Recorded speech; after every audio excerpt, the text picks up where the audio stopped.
महोदय, कुछ बातें किसानों के हित में ज़रूरी हैं। मैं सभी सदस्यों को साधुवाद देना चाहता हूँ। हम जानते हैं कि हमारा देश एक कृषि प्रधान देश है, परंतु यहाँ के किसानों की तरफ पिछले 72 सालों में सरकार ने पर्याप्त ध्यान नहीं दिया। अब जबकि वर्तमान सहयोग से कृषि मंत्री जी की तरफ से किसानों के उत्थान के लिए यह विधेयक पेश किया गया है, मैं इसका समर्थन करता हूँ। मंत्री महोदय ने इस बिल को पेश करते समय देश में किसानों की बढ़ रही गंभीर समस्या की तरफ भी अपना ध्यान केंद्रित किया है।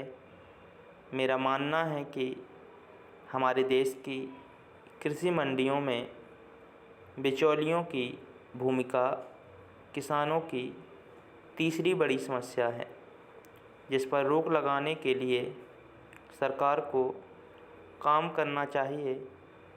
दलालों को यह बताना होगा कि गरीब किसानों को लोभ लालच देकर उन्हें भ्रमित करना अपराध है।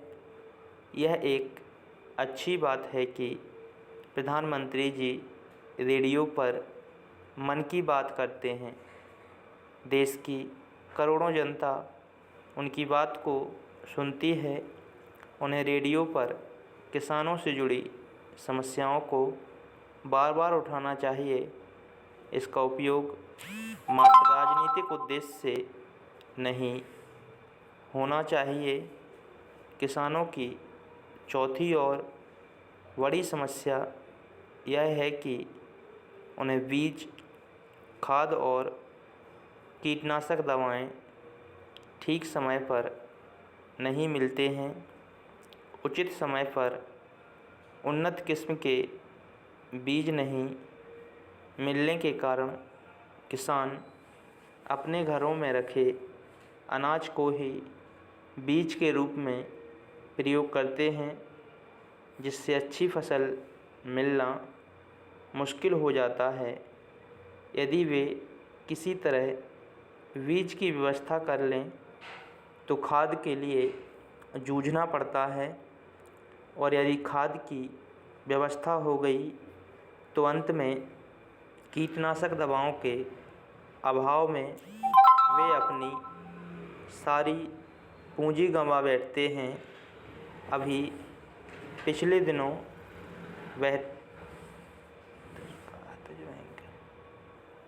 बिहार के नालंदा ज़िले में यही देखने को मिला।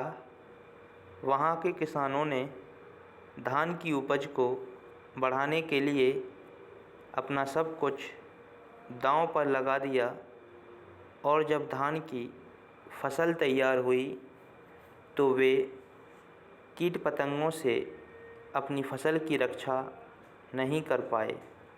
कृषि विभाग के अधिकारियों की गैर जिम्मेदाराना रवैये के कारण उचित समय पर कीटनाशक उपलब्ध नहीं हो सके। मैं कृषि मंत्री जी से अनुरोध करता हूं कि वे दवा वितरण के लिए एक समग्र योजना तैयार करें। अध्यक्ष महोदय, चुनाव के बाद पहली बार सदन में बोलने के लिए खड़ा हुआ हूं। मैं एक ऐसे समय में बोल रहा हूं जब मुझे लगता है कि जो समस्याएं हमारे सामने प्रकट हो रही हैं उसे कोई और रूप देने और ज़ोर ज़ोर से नारा लगाने से कोई लाभ नहीं है।